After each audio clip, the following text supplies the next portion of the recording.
Bom, pessoal, vamos lá falar da semana 3 da NFL. E foi uma semana que a gente vinha de um hype muito grande, né, do que tudo que aconteceu na 2. E talvez essa semana os jogos considerados mais marcantes, né, poucos deles entregou o mesmo nível de emoção, né, de qualidade da semana passada. E eu queria começar então aqui o retrovisor falando sobre é, o teu processo na off-season de avaliação de elenco, né? Como pode alguns times entrarem em campo com algumas unidades que a gente tem visto aí e o general manager, né, o treinador falar, não ter falado, oh, peraí, aí não dá, né? Não dá para competir dessa maneira. E uma outra coisa é a preocupação com profundidade de elenco, né?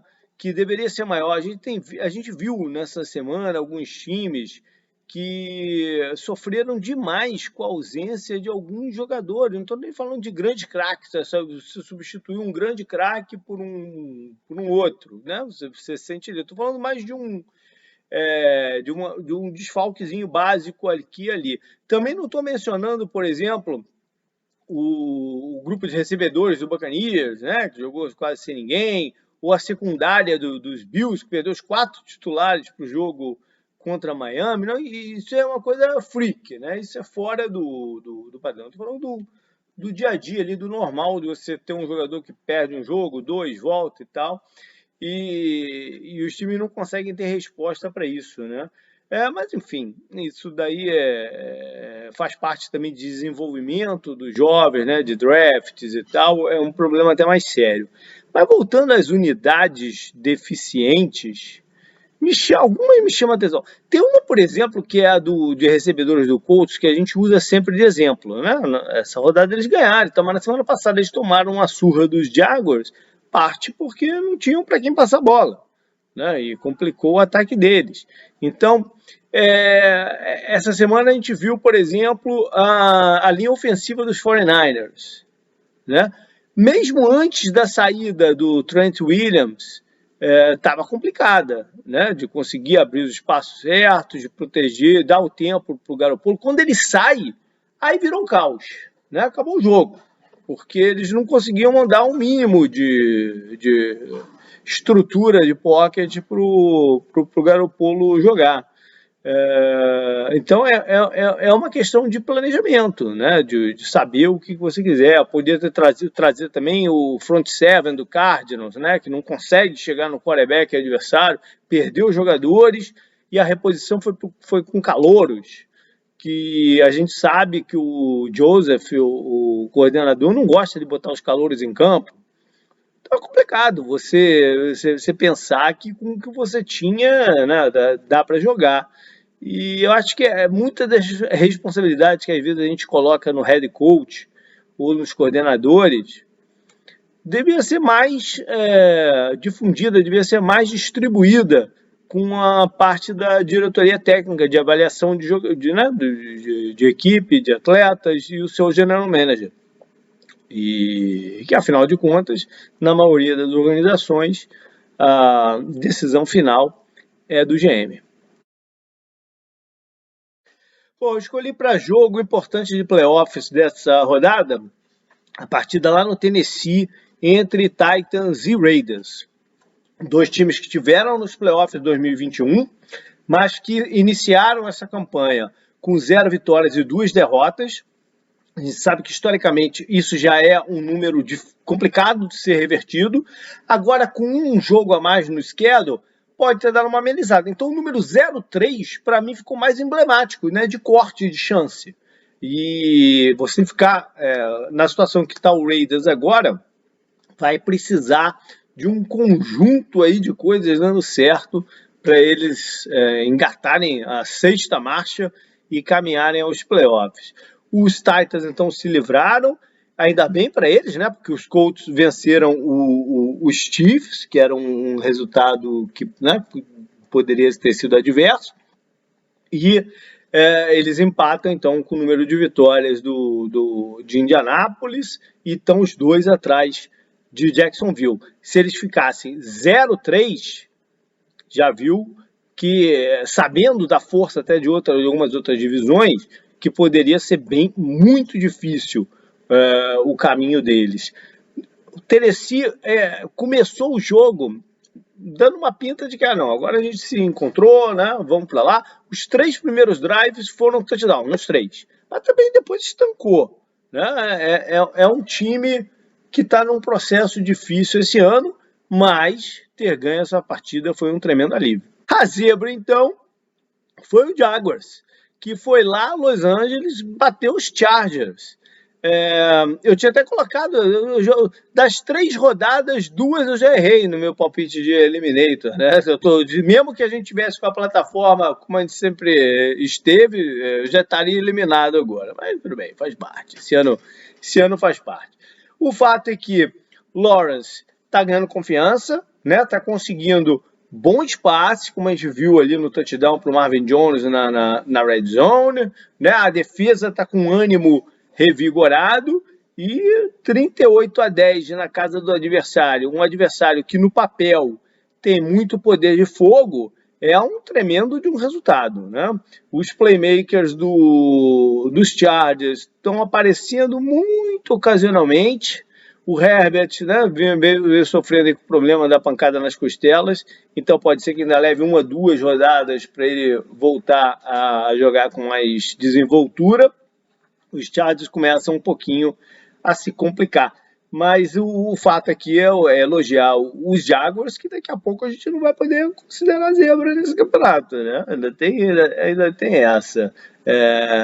Os playmakers dos Jaguars sim apareceram, destaque aí para o James Robinson, que a gente sempre fala no podcast, com 6 jardas, touchdown longo e tudo mais.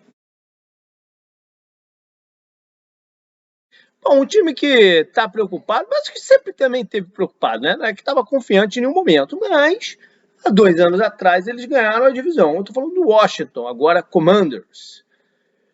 Cara, eu trouxe essa conversa no último episódio do podcast também, que eu queria ver a proteção ao Wentz contra o time dos Eagles, que tinha abusado de blitz, né, na rodada anterior lá contra os Vikings e tinha dado muito certo. Como eles se preparar para isso?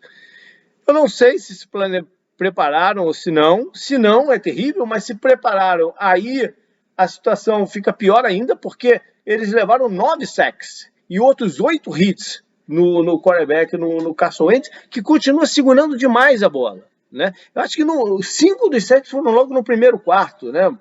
Para já dar o cartão de visitas nesse até reencontro também, né? Importante, do Carson Wentz contra o seu time original.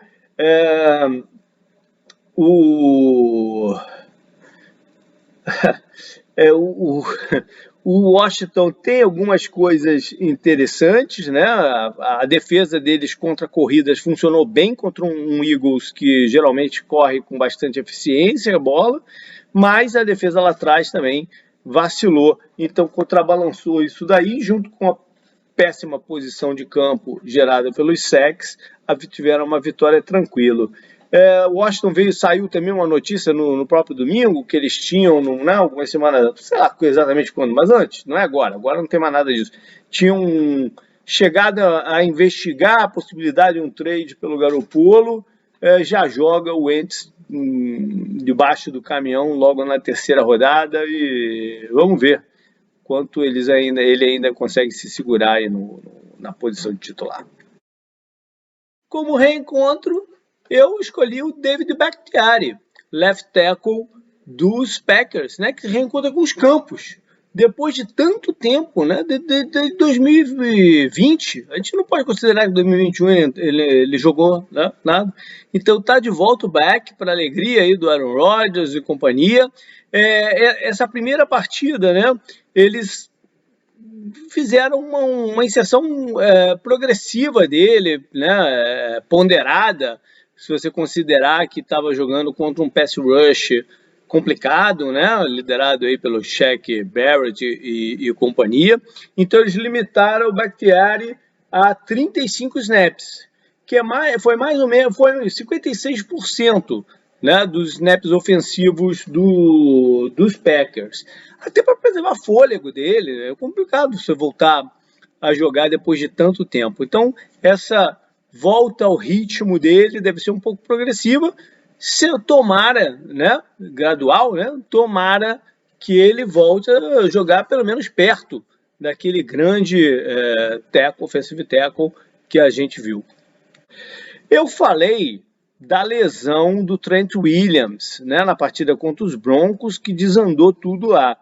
Mas o Trent Williams vai voltar, né? Um left tackle importante que está fora da temporada é o Rashawn Slater, grande calouro do ano passado dos Chargers, que teve uma ruptura no bíceps e não joga mais.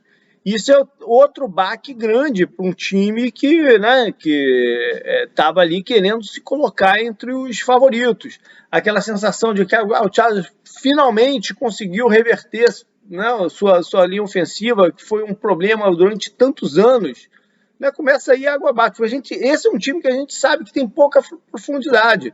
Quer dizer, quase ninguém tem grande profundidade em ofensiva hoje em dia, né? Quase ninguém. Tem muito time até que nem tem linha ofensiva, mas você perder um cara desse calibre vai fazer muita diferença aí na continuidade da temporada. E vamos ver como é que o Herbert se sai aí sem o seu principal protetor. Vamos lá para os destaques da rodada. No ofensivo, essa semana sim eu vou de Lamar Jackson. Cheguei a ponderar na primeira rodada, falei que se eles não tivessem levado aquela vitória, aquela virada dos Dolphins na semana 2, ia colocar ele aqui também. Agora não teve jeito. Ele foi para Foxborough, passeou por lá. Teve uma interceptação muito ruim, né? Mas eu vou até descontar, porque o resto, né, foi de uma tremenda dominância, vamos dizer assim. O número de yardas em passe não foi tão alto, 218, que também não precisaram, né? Ele completou 18 de 29 das suas tentativas, 4 touchdowns para compensar aquela interceptação. Além disso, ele correu mais 107 jardas com a bola, uma média de 9,7 por carregada e um touchdown.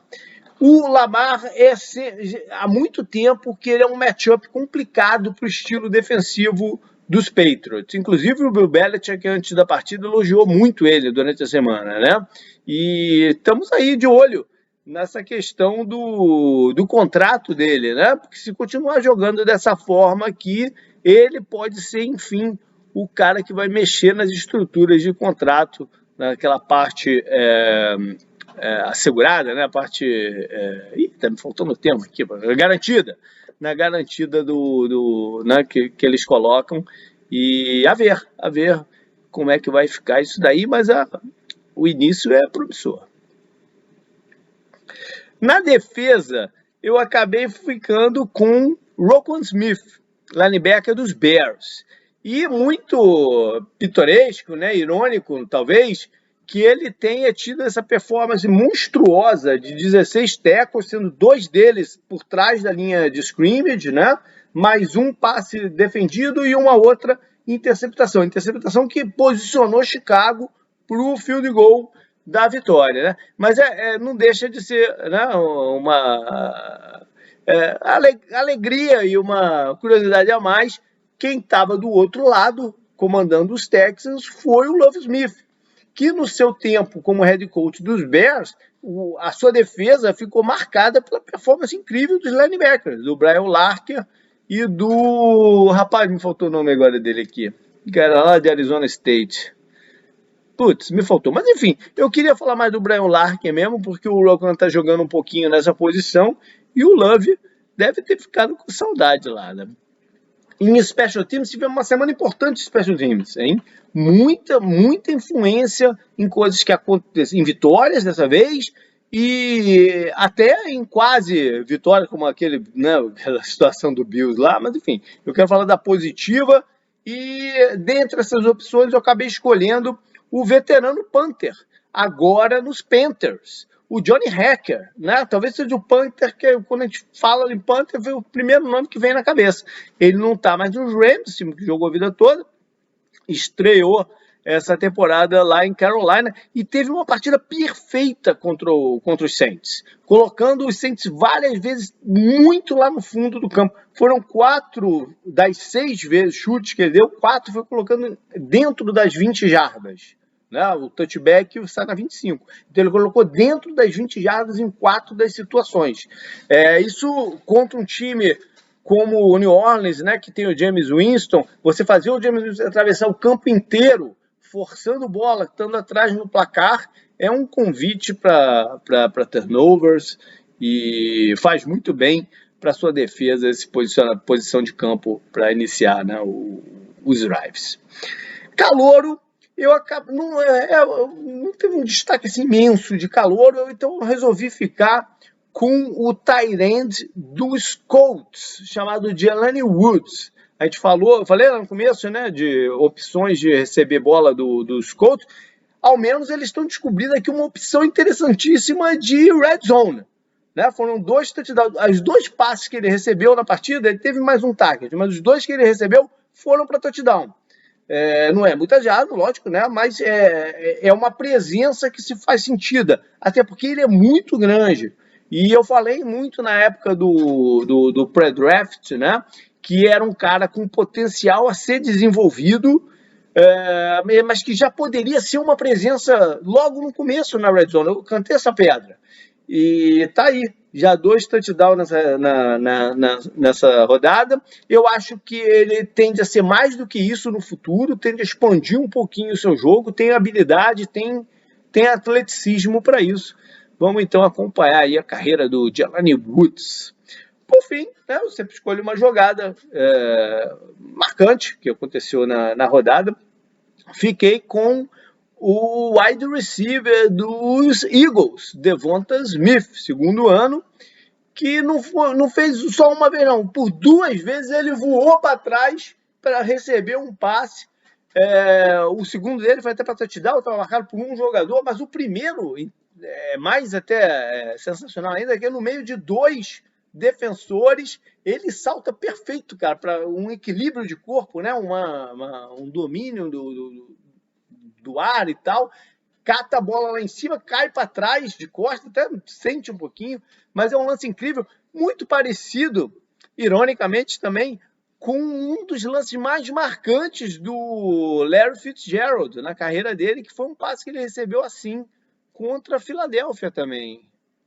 Agora eu fiquei na dúvida se foi contra a Atlanta, hein?